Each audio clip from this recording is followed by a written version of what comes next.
മേഖലയുടെ വികസന പ്രവർത്തനമാണ് അത്തരത്തിൽ കിസ്ബി എന്ന് രൂപീകരിച്ചുകൊണ്ട് അതിന്റെ കീഴിൽ നടത്തുന്ന വികസന പ്രവർത്തനം. അത് പ്രതിപക്ഷ നേതാവിന്റെ മുഖത്തിനുണ്ടായി, ഓരോ കോൺഗ്രസ് MLA മുഖത്തിനുണ്ടായി. ഇല്ല, നിങ്ങൾക്ക് പറയാൻ കഴിയുമോ? അപ്പൊ അത്തരത്തിലുള്ള വികസനം നമ്മുടെ നാടാകെ ഉണ്ടാക്കിയെടുക്കുവാൻ കിസ്ബിക്ക് കഴിഞ്ഞുവെങ്കിൽ ആ കിസ്ബിയെ തകർക്കുവാനുള്ള ഗൂഢാലോചനയാണ് ഈ സംസ്ഥാനത്തും ഈ രാജ്യത്തും നടന്നത്. അത് നേതൃത്വം കൊണ്ടുവരാണ് ഇവിടുത്തെ MP-മാർ. കേരളത്തിൽ അത്തരത്തിൽ സാമ്പത്തികമായി കേന്ദ്രം ഞെരുക്കിയപ്പോൾ കേരളത്തിൽ അർഹതപ്പെട്ട വിഹിതം തുടരണം, കേരളീയരെ പട്ടിണിക്കിടരുത് എന്ന് പറയുവാൻ ഇവിടുത്തെ MP-ക്കോ UDF-ന്റെ 18 MP-മാരുടെ നാമം പൊങ്ങിയില്ല.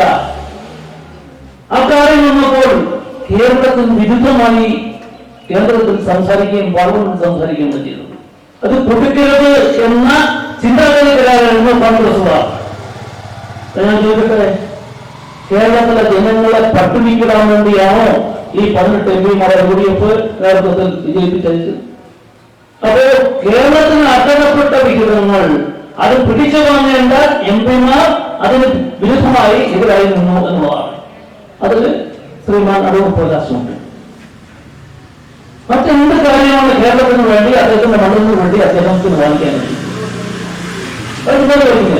അപ്പോ ഒരു കാര്യവും ഈ 5 വർഷക്കാലം അടൂർ പ്രകാശ് എന്നുള്ള നിലയിൽ MP എന്നുള്ള നിലയിൽ അദ്ദേഹത്തിന് ചെയ്യാൻ കഴിഞ്ഞില്ല. തികച്ചും പരാജയമായിരുന്നു.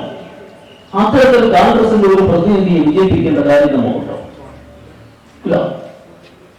മറ്റൊന്ന്, മുരളീധരൻ BJP സ്ഥാനാർത്ഥിയായിട്ട് ഒരു 5-6 മാസങ്ങൾക്ക് മുമ്പ് ഇവിടെയൊക്കെ പേര് നടക്കുകയാണ്. അദ്ദേഹത്തിന് ഏറ്റവും പ്രിയം SNDP-ക്കാരെ നേതാക്കന്മാരെ കണ്ട് അവരെ എങ്ങനെയൊക്കെ എല്ലാവരും ഇല്ല, ചിലരെയൊക്കെ ഇങ്ങനെ സ്വാധീനിച്ചെടുത്ത് ചിലരെയൊക്കെ വീട്ടുകളിൽ പോവുക, അവിടെ ചെന്ന് കാപ്പി കുടിക്കുക, ഊണ് കഴിക്കുക, ആ രീതിയിൽ 6 മാസമായിട്ട് കറങ്ങില്ല. എന്താ അത്തരത്തിലെങ്കിലും അവരെ വോട്ടുകൾ നേടിയെടുക്കാൻ കഴിയുമോ എന്ന് ഉള്ള ആലോചനയിലാണ്. അദ്ദേഹത്തിന്റെ സംഭാവന എന്താണ്? നമുക്കറിയാം, നമുക്ക് കേരളം നമ്മുടെയൊക്കെ അറിവിൽപ്പെട്ട ഏറ്റവും വലിയ വെള്ളപ്പൊക്കം ആണുണ്ടായത്. വലിയ കിടങ്ങിയാണ് കേരളത്തിലുണ്ടായത്. ആ വെള്ളപ്പൊക്കം കഴിഞ്ഞ് അതിന്റെ തൊട്ടടുത്ത വർഷം വീണ്ടും അത്ര രൂപയാണെങ്കിൽ വീണ്ടും രൂപ. അങ്ങനെ കേരളത്തിന് കോടിക്കണക്കിന് രൂപയുടെ സാമ്പത്തിക നഷ്ടമാണ് ഉണ്ടായത്. ഓരോ വ്യക്തികൾക്കും അതിനകത്ത് നഷ്ടം ഉണ്ടായി. നമ്മളൊക്കെ തിരുവനന്തപുരം ജില്ലക്കാർക്ക് അത് അത്ര ബാധിച്ചില്ല. വടക്കോട്ടുള്ള ജില്ലകളിലായിരുന്നു ഏറ്റവും കൂടുതൽ. പക്ഷേ നമ്മുടെ തിരുവനന്തപുരം ജില്ലക്കാർ DYFയുടെ നേതൃത്വത്തിൽ, ഇടതുപക്ഷ കക്ഷിയുടെ നേതൃത്വത്തിൽ, കമ്മ്യൂണിസ്റ്റ് പാർട്ടി മാർക്സിസ്റ്റിന്റെ നേതൃത്വത്തിൽ അവരെ സഹായിക്കുവാനായി പോയി. അല്ലേ? എല്ലാവരും ഇങ്ങനെ വോട്ട് പിടിച്ച് നമ്മൾ ഇവിടെ പോയി കൂടുതൽ വൃത്തിയാക്കി കൊടുക്കുകയും അവർക്ക് മറ്റ് സഹായങ്ങൾ ചെയ്യുകയും ഒക്കെ ചെയ്തവരാണ്. അപ്പൊ അത്രയും വലിയ കെടുതിയുണ്ടായി. വ്യക്തിപരമായി ഒരുപാട് നഷ്ടമുണ്ടായല്ലോ. അതോടൊപ്പം തന്നെ കേരളത്തിലുണ്ടായ സാമ്പത്തിക നഷ്ടം. അന്ന് ദുബായ് ഗവൺമെന്റ് പറഞ്ഞു, കേരളത്തിന് ഞങ്ങൾ 5000 കോടി രൂപ സഹായത്തിന് തരാം. 5000 കോടി രൂപ. ആ 5000 കോടി രൂപ കിട്ടിയിരുന്നെങ്കിൽ ഒരുപാട് വികസന പ്രവർത്തനങ്ങൾക്ക് കഷ്ടപ്പെട്ട ഒരുപാട് പേർക്ക് സാമ്പത്തിക സഹായം ചെയ്യുവാൻ നമുക്ക് കഴിയുമായിരുന്നു.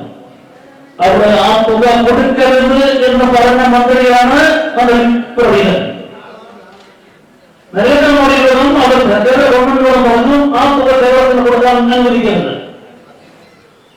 അങ്ങനെ ദുബായ് ഗവൺമെന്റിനോട് നമ്മുടെ പ്രധാനമന്ത്രി പറഞ്ഞു, നിങ്ങളുടെ അധികാരമൊന്നും വേണ്ട, ഞാൻ നോക്കിക്കോളാം. അദ്ദേഹം നോക്കിയത്. അന്ന് ഈ വെള്ളപ്പൊക്കമുണ്ടായ സ്ഥലങ്ങളിൽ മുഖ്യമന്ത്രിക്കും മറ്റ് ദുരിത ആശ്വാസ പ്രവർത്തകർക്കും പോകാനുള്ള ഹെലികോപ്റ്റർ, മറ്റ് വാഹനങ്ങൾ അതിലൊക്കെ പോയിരുന്നു. ആ തുക തിരിച്ചു പിടിക്കേണ്ടായി.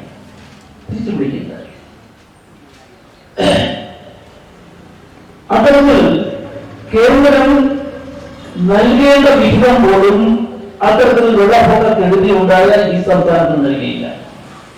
അവിടെയും കേരളത്തിൽ അന്നും മുതൽ രക്ഷപ്പെടുകയാണ്. അതിനെ വളരെ വൈദഗ്ധ്യമായി ഉള്ള പ്രവർത്തനത്തോടുകൂടി കേരള ഗവൺമെന്റ് അതിനെ മറികടക്കുവാൻ കഴിഞ്ഞു. കേരള ഗവൺമെന്റ് അത് മറികടക്കുവാൻ കഴിഞ്ഞു എന്ന് പറയുമ്പോൾ ഇവിടുത്തെ ജനങ്ങൾ അത്യുത്സാഹത്തോടുകൂടി ആ ഗവൺമെന്റിനെ സഹായിച്ചു എന്നുള്ളതാണ്. ഇവിടെ ദുരിതാശ്വാസ പ്രവർത്തനം നടക്കണം. ദുരിതത്തിൽ ആഴ്ന്നുപോയ ജനവിഭാഗത്തെ രക്ഷിച്ചുകൊണ്ടുവരണം. അവരുടെ നഷ്ടപ്പെട്ടവരെ എല്ലാം ഉണ്ടാക്കി കൊടുക്കാൻ കഴിയുമെങ്കിലും അവരും പട്ടിണികരണം പാടില്ല എന്ന് കണ്ടുകൊണ്ട് കേരളത്തിലെ ജനതയാകെ ഇറങ്ങി അവരുടെ കയ്യിലുള്ള ചില്ലിക്കാശുകൾ നൽകിക്കൊണ്ടാണ് ആ സഹായം പത്രം ഈ കേരളം താൻ ഉണ്ടാക്കിയെടുത്തത്. അതിന് നേതൃത്വം കൊടുക്കുവാൻ നമ്മുടെ മുഖ്യമന്ത്രി പിണറായി വിജയന് കഴിഞ്ഞു എന്നുള്ളത് തന്നെയാണ്. രണ്ടാമത് ഉണ്ടായപ്പോഴും അതിനെ നല്ല രീതിയിൽ മാനേജ് ചെയ്തുകൊണ്ട് തരണം ചെയ്യുവാൻ നമുക്ക് അപ്പോ അനുസരിച്ചുണ്ടായാലോ മഹാമാരി കോവിഡ് ഉണ്ടായല്ലോ, ലോകമുണ്ടായി. മറ്റ് വികസിത രാജ്യങ്ങൾ അമേരിക്കയായാലും ബ്രിട്ടനായാലും ഫ്രാൻസായാലും ജർമ്മനിയായാലും അവിടെയൊക്കെ ലക്ഷക്കണക്കിനായിട്ടുള്ള രോഗികൾ മരിച്ചു. അവിടെ വികസിത രാജ്യങ്ങൾക്ക് പോലും അതിന്റെ ഭംഗിയായി മാനേജ് ചെയ്യുവാൻ കഴിഞ്ഞില്ല. പക്ഷേ ഇന്ത്യയിൽ കേരള സംസ്ഥാനത്തിന് ആ രോഗത്തെ പിടിച്ചു കെട്ടുവാനും ഇവിടെ തുറന്നു കൊടുക്കുവാനും കഴിഞ്ഞു. അത് ഈ ഗവൺമെന്റിന്റെ എന്താണ് മഹത്തായ പ്രവർത്തനത്തിന്റെ ഭാഗം. അതിലും ഇവിടുത്തെ യുവജനങ്ങൾ ഡിവൈഎഫ്ഐ ഉൾപ്പെടെ ഉൾപ്പെടെയുള്ള യുവജന സംഘടനകൾ ആ കാലത്ത് സഹായിച്ചു.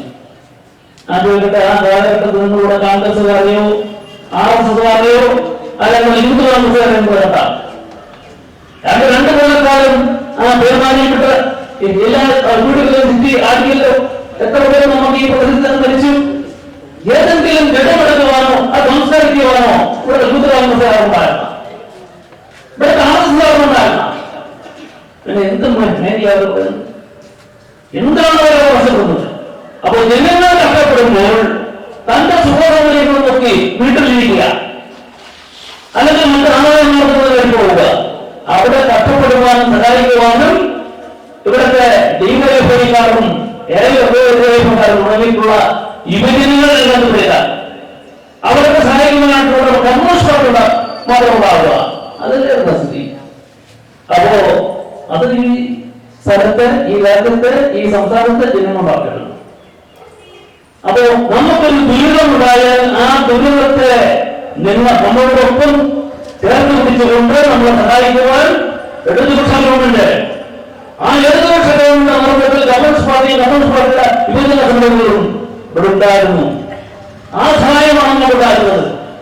അത് കൃപാകൃതിയോട് കൂടി നമ്മൾ എന്നും ഓർക്കണം എന്നാണ് ഇക്കാര്യത്തിൽ എനിക്ക് പറയാനുള്ളത്. ഞങ്ങൾ പറഞ്ഞു തന്നത് അവിടെ നമ്മളെ സഹായിക്കുവാൻ ദുബായിൽ കൊണ്ട് മുന്നോട്ട് പോകുമ്പോൾ അത് കൊടുക്കരുത് എന്ന് പറഞ്ഞ് അന്ന് പറഞ്ഞ ആളാണ് ഒരു സ്ഥാനാർത്ഥി മുരളീധരൻ. അദ്ദേഹം ഈ കേരള സംസ്ഥാനത്തിലൂടെ എന്ത് ചെയ്തു? ഇവിടെ സാമ്പത്തിക അവിടെ ഉണ്ടായാലും എന്താ അദ്ദേഹം എടുത്ത നിലപാട്? ഒരേ പൈസ പോലെ കേരള ഗവൺമെന്റ് കൊടുക്കാൻ പാടില്ല. എവിടെ പൈസ കൊടുക്കാമെന്ന് പറഞ്ഞാൽ ഈ സംസ്ഥാനത്ത് പട്ടിണി കിടക്കുന്ന ജനങ്ങൾക്ക് ആശ്വാസം ചെയ്യാവുന്നതാണ്. ക്ഷേമ പെൻഷൻ കുടിശ്ശിക വന്ന് എന്താ കാര്യം? ആ ക്ഷേമ പെൻഷൻ കുടിശ്ശിക വരുന്നതെന്ന് പറയുമ്പോൾ കേരള ഗവൺമെന്റിന് നേരത്തെ പറഞ്ഞ രീതിയിൽ 10, 60, 61,000 കോടി രൂപയോളം കേരള ഗവൺമെന്റ് തരാൻ. നെല്ല് സംഭരണത്തിന് 14,000 കോടി രൂപയോളം തരാനുണ്ട്. അത് തരാനുണ്ട് എന്ന് എഴുതപ്പെടുമെന്ന് പറഞ്ഞപ്പോൾ അതിനെ പരിഹസിച്ചവരാണ് ഇവിടുത്തെ കോൺഗ്രസുകാരും BJP-ക്കാരും. അതിന് മുഖ്യം ഈ കേന്ദ്രമന്ത്രിയായിരുന്നു. അങ്ങനെ കേരളത്തിന് നെല്ല് സംഭരിക്കുന്ന ഒരു പൈസ നിങ്ങൾ കൊടുക്കാനില്ല. ഇപ്പൊ കൊടുത്തല്ലോ കൊടുത്തപ്പോ നാൽപ്പത് ഇപ്പൊ വിജയമില്ല. അപ്പോ അതൊരു തെളിവാണ്.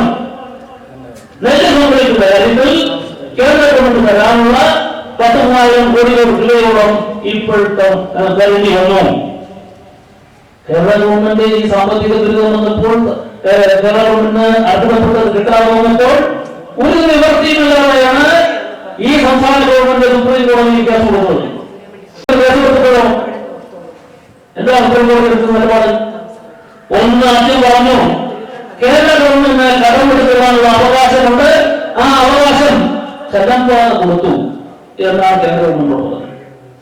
അതിന്റെ ഭാഗമായിട്ടാണ് 13,000 കോടി രൂപ ഇപ്പോൾ അനുവദിച്ചത്. മനസ്സിലായില്ലേ? അപ്പോ കടമെടുക്കാനുള്ള അവകാശത്തിൽ ആദ്യം സുപ്രീം കോടതി ഇടപെട്ടു, അത് അനുവദിച്ചു.